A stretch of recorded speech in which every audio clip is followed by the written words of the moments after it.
جتني لا مش أغلى. جتني صابونة عشان أغسل بيها وجهي.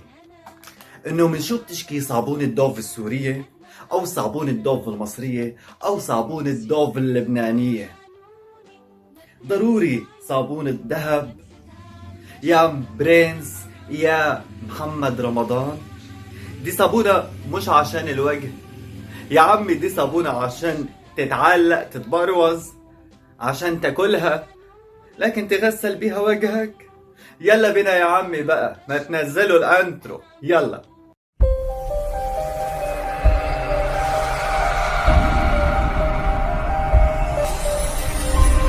مرحبا بحلقة جديدة من ترند عاجل على خبر عاجل.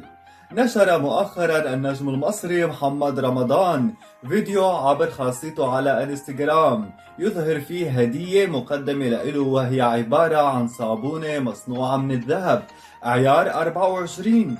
خلونا نشوف. النهارده جات لي هدية غريبة جدا. أغلى صابونة في العالم، صابونة ذهب عيار 24 عشان أغسل بيها وشي. فبعد كده اللي أديله الصابونة ما يزعلش، يتبسط، يستخسر فيها أي ليفة.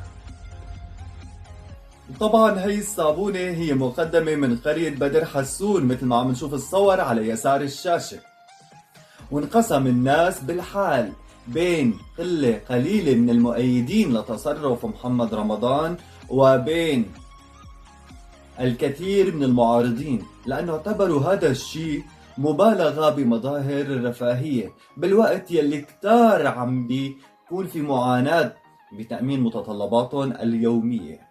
لكن يا هيك الهدايا يا أما بلا، والذهب يا حبيبي بيضلوا ذهب. حمامك سعادة، حمامك هنا، على عيونك ما بتخاف قد ما بخاف أنا. صابون. أنا صار لازم أودعكم، لكن قبل أي حدا بيعرف لي قرية بدر حسون وين؟ اكتبولي خبروني.